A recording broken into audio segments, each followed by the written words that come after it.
Je to tako? To je to, ja. Nikola Dragaš med novim mirom. Samo za vas ta večer.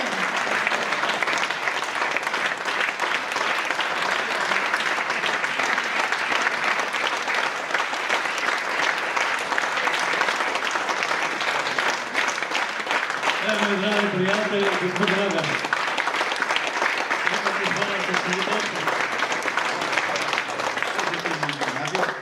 Miro, jaz predlagam, da si gospod Dragaš malo sede med naju, pa da še malo ga izkoristimo. Dober večer, gospod Nikola, poštovanje. Jaz vam dam mikrofon in predlagam, da se začete kar vidva, kakšno rečeta med sabo. Ja sam poslušao što je Miro i vi i gospođa govorili. 70% sam razumio, nešto i nisam razumio, ali vi ćete mene, pretpostavljam, svi razumijeti od svima ovih mlađih unuka i tako dalje.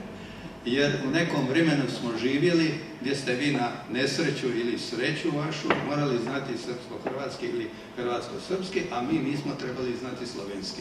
I to je naša prednost bila. No, da ja počnem iz početka, najprije pozdravljam moga prijatelja, njegovu obitelj, gospodu i dame, vas kao voditeljicu, i moram reći da sam ugodno iznenađen kad sam dobio poziv da prisustvujem ovoj svečanoj večeri koja izuzetno cijenim moga prijatelja Miru.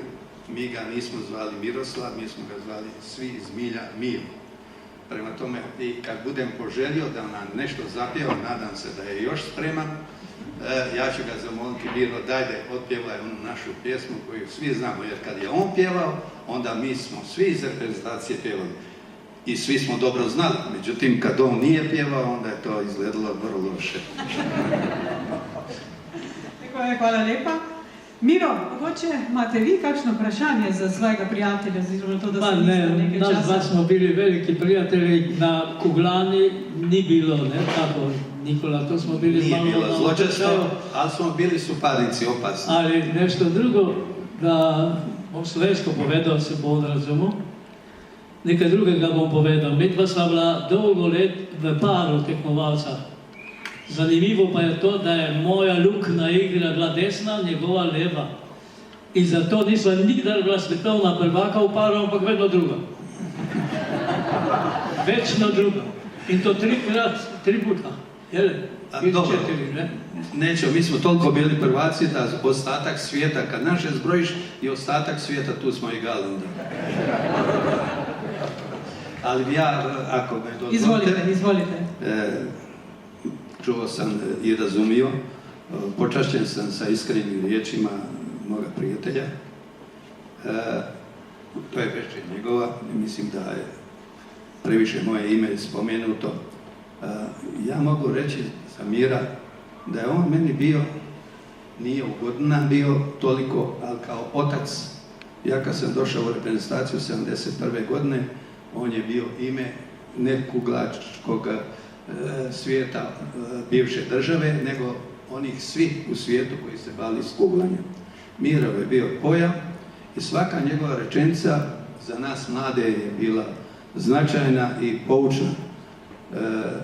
Nisam pogrešio i neću nikada pogriješiti da možda da nije Miro me prihvatio kao sina svoga i izabrao me da spavam sa njim, što baš nije, jer on je 10 godina bio iskusniji, ja sam bio mlađi, međutim svaki njegov savjet je koristio meni i ja sam to dobro iskoristio u našim takmičenjima, ponekada bilo i na štetu njegovu.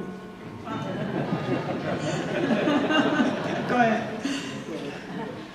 Nikola, dozvoliš, da ti nekaj druga postavim. Glejte, za mene so rekli, da imam živce, ko igrati v ekipi kot šesti je bila najtežja naloga. In 16 let v reprezentanci je Miro Stržaj igral kot šesti igralec. In seveda, zdaj pa pogledajte, zakaj vam to povem. Tu lahko povem, druge nisem. Gospod Nikola je prvi dan igral za ekipo v ponedeljek Jaz drugi dan, zadnji okrog večera, da sem ekipo reševal, naslednji dan sva pa igrala v paru. On spočit 24 ur, jaz izdelan od večera do jutra. In zaradi tega jaz sem mu ščitil in je bil trikrat svetovni prvak, ala mu vera, zato ker je imel dosti boljše izhodišče, kot sem ga jaz imel v reprezentanciji. Samo to je ena taka tajna, ki je med nami živjela. Štima, Nikola? Štima sve točno što si rekao, ali moram reći da si ti sam to izabrao 6. Imali smo trenera, ali ono što je Miro rekao, ja budem igrao 6. i to se znalo da igra 6. A to je najodgovornije mjesto, konačno to vam je, ne znaš, kao da pucate 11-terac, onaj odlučujući 5. Ali nije, čini mi se, onome 3. i 5. isto pucati u isto. Već je drugčija ta atmosfera. Tako da je preuzimao uvijek rizik cijele reprezentacije na sebe. I da je, nažalost, kad smo ih sutra dan igrali u paru, je iscrpljeno tijelo, a i glava iscrpljena, jer nismo uvijek uspjeli u momčarskom dijelu, toliko smo puta igrali, samo smo jedan puta bili svjetski prvaci. Dobro, da ne oduljimo. Da.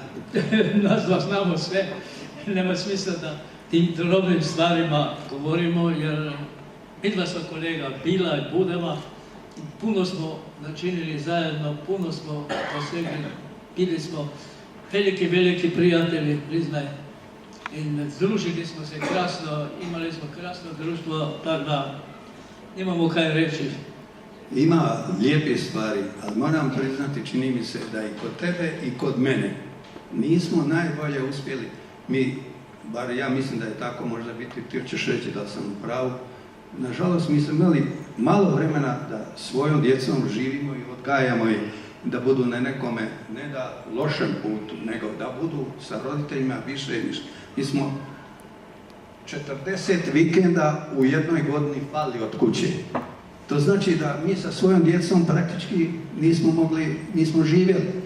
I pretpostavljam, iako tvoj sin želi mu sreću i zadovoljstvo, nažalost, moj je preminuo, ali zato imam kćer, a ti znam da imaš i kćer koja je bila na jedan poseban način, nije to obična djevojka bila, to ona je nešto je drugo bilo.